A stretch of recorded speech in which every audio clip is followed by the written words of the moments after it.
Doyle, and the title of my talk is Socialized, an investigation into how Henry James uses the phrase as if in his novel What Maisie Knew.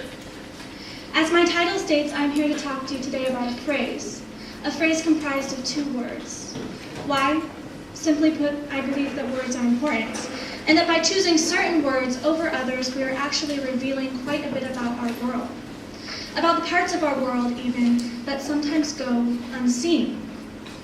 The phrase in which I am interested is as if, which, for its smallness, does an immense work in that it illuminates the struggle of a little girl named Maisie. By virtue of a particular textual presence, this phrase communicates a philosophy which necessarily acknowledges social existence, even that of a child, as simultaneously dependent upon that which is and that which is not. My research question therefore concerns how the phrase as if implicates integration into a social existence in which the curious and problematic acceptance of both reality and unreality are required of the self, particularly the pre-adolescent self. For the purposes of this discussion, I will concentrate on a specific instance in which as if appears in What Maisie Knew, a novel by Henry James. For Maisie, who is described by James as a ready vessel for bitterness, a deep little porcelain cup in which biting acids could be mixed, obtaining the kind of knowledge required of integration into a social existence is additionally difficult. Objectified by her parents and thereby stripped of societal meaning, her journey toward personhood is both compelling and, by virtue of her struggle, socially informative. Our little insignificant phrase, as if, confirms Maisie's evolution and integration into society through a gaining of perceptual control, and speaks of the factors involved in socialization, such as the falsehoods which it perpetuates. Throughout this discussion, I will address the theoretical basis for my research, outline my methods utilized, and examine an example of my findings. I based my investigation into how Henry James uses the phrase as if tentatively upon the work of German philosopher Hans Wachinger, who wrote The Philosophy of As If. In his book, he explores as if as a fiction, asserting the phrase, quote, plays an enormous part in science, in world philosophies, and in life, end quote. Because Wachinger applies his arguments concerning as if mainly to the fictions of science, we must gather from his words what is useful, directing the basic principles they contain toward the specific fiction of literary story, which I define as a written event or series of events which the storyteller creates based on the imagination and information embodied by his or her consciousness for a purpose other than the accurate representation of events as they occurred.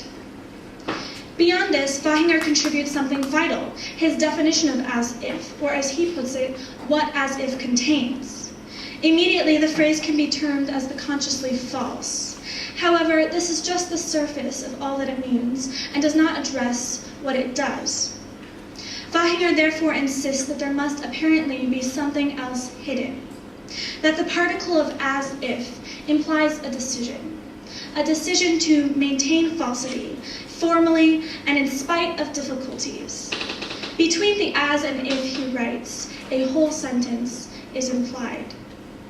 In an attempt to address the implications of the phrase, he asks, what then does it mean if we say that matter must be treated as if it consisted of atoms? It can only mean that empirically given, matter must be treated as it would be if it consisted of infinitesimals. Or finally, that social relations are to be treated as they would be if. In open recognition of the dilemma of as if, that it perpetuates and makes room for conscious falsities, both within science and social relations, he concludes, quote, there is then a clear statement of the necessity, possibility, or actuality of an inclusion under an impossible or unreal assumption, end quote. From this, we arrive at a definition of as if as a linguistic construct, which makes possible the recognition of unreality, that which is not, as a movement within and toward reality, or that which is. Embracing the appearance of unreality, therefore, ironically allows for a more total and ultimate embrace of reality itself. Within Henry James's What Maisie Knew, for example, we may see evidence both how as if may be used as a tool within social existence and as a way for the conscious mind to privately grapple with contradictions within that existence external to her person. Finally, as Hans Wahinger emphasizes, as if is grammatically a double conjunction which communicates a fiction. And fiction, as previously stated, is that story which is told and must be, in order to be utilized and enjoyed, treated by the mind as simultaneously true and untrue. Therefore, the fictional story itself is an as-if double conjunction. With this in mind, we understand that this talk concerns instances of as-if within dialogue and narrative which appear within the greater as-if construct of the story, What Maisie Knew, considering all the while Wahinger's assertions about the phrase, that it is a fiction, that it exposes both reality and unreality as present within social existence, and that it is a unique double conjunction, which may at once be a story and a phrase within a story. As previously stated, the goal of my research is to explore the ways in which Henry James uses the phrase as if. My methods then necessarily involved engaging in a consideration of Henry James's novelistic works through reading and rereading, close reading, and an annotation of each applicable text, and finally an extrapolation, grouping, and analysis of the information yielded. As if appears throughout What Maisie Knew 125 times. At this point, we will examine a small excerpt comprised of 3 sentences in which our phrase appears twice. In order to understand this concept, though, who is speaking, to whom she is speaking, and where for, a little bit of context is needed. Maisie's parents have recently divorced and remarried. Sir Claude, her stepfather, comes to fetch Maisie from her stepmother, Mrs. Beale, at her father's house, and Mrs. Beale addresses Sir Claude. The sentences are as follows. "Don't talk to me about her ladyship," she went on to their visitor, so familiarly that it was almost as if they must have met before. "I know her ladyship as if I made her. They're a pretty pair of parents," cried Mrs. Beale. Immediately we take notice of several factors which contribute to the social climate of the scene. Maisie is handled not by her parents, but by her step-parents. Further, the step-parents' discussion communicates a negative portrayal of Maisie's parents. Mrs. Beale exclaims, "Don't talk to me about her ladyship," and sarcastically, "They're a pretty pair of parents." In short, the meeting is socially awkward, strained, even inappropriate. And importantly, our phrase "as if" emphasizes its awkwardness, confessing clash and contradiction. Its presence, once within narrative and once within dialogue, raises several questions. For instance, in what or whom is the as if rooted? Is it the omniscient voice of the narrator? If not, or not completely, then whom? What work does as if do?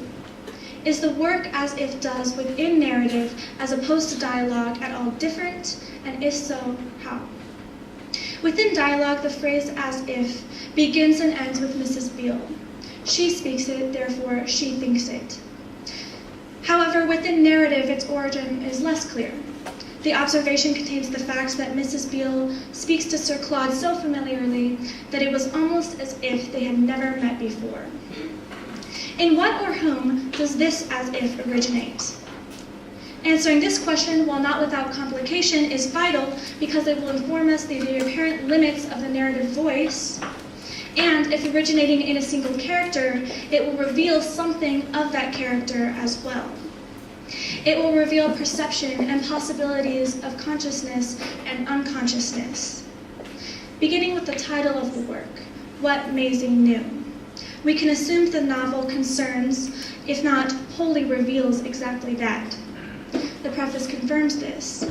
Just as James describes Maisie's novelistic role, so she operates.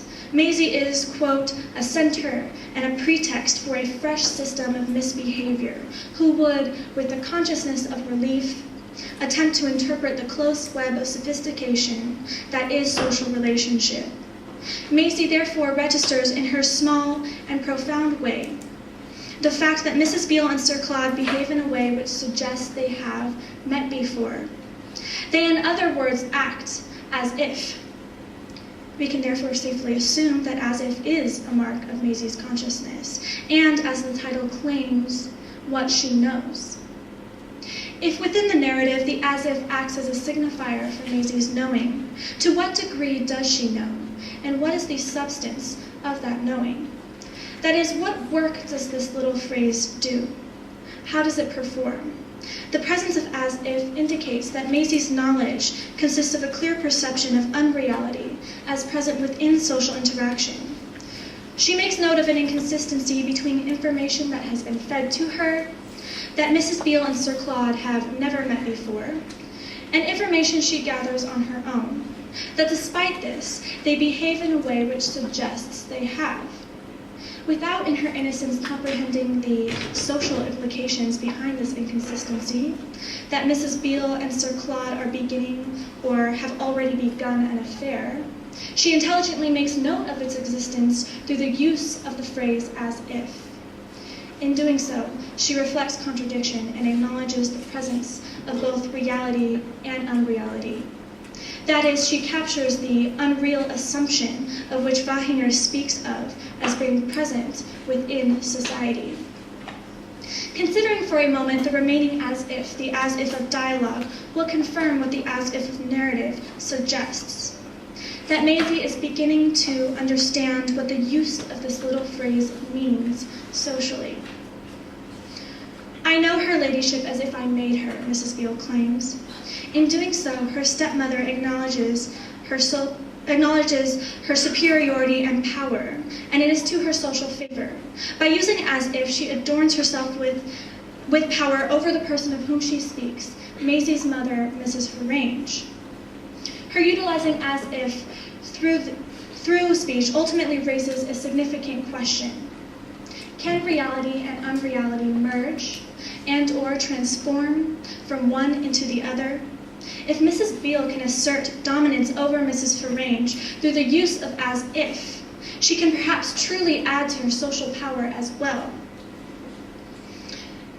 That is, she can, through particular use of an unreality, impact reality itself. Socialization, and specifically Maisie's, therefore, depends not only on understanding the divide between that which is and that which is not, but in willfully and advantageously manipulating its divide through social interaction. Through this, an expansive reality may be harnessed in the same way as Wahinger claims matter is through the concept of the infinitesimal atom. To be a socialized being is to simultaneously wield the dual forces of reality and unreality in effort to manipulate the representation of self within society without necessarily altering the actual self. In conclusion, it is an uncertain world which Maisie faces, one in which social existence depends with equal weight upon appearance and actuality. It is her struggle for knowledge throughout what Maisie knew, however, which reveals a wonderful insight. That through particular use of a small phrase comprised of only 2 words, a great philosophical work can be done implicitly. That is, a phrase, and in this case, the phrase as if, may act within a literary fiction as a root for concepts as inherently unwieldy and complex as reality and unreality, knowledge and social existence. It is, as Hans Wahinger asserts, a fiction which sheds light on facts, which exposes the ways in which Maisie's socialization requires an understanding and acceptance of both reality and unreality as present and ever merging within society. This is what she comes to know. This is what allows for her to become, either through ascending or descending, depending on your perspective, a socialized being. Thank you.